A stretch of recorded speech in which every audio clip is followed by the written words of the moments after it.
Did you notice the sentiment spike in commodities?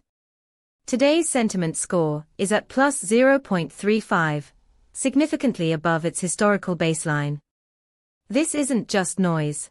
It reflects a growing optimism in the market, evidenced by the momentum of plus 0.28 over the last 24 hours. With 16 semantic clusters to analyze, you can dig deep into what's driving this surge, be it supply chain dynamics, geopolitical shifts, or demand forecasts.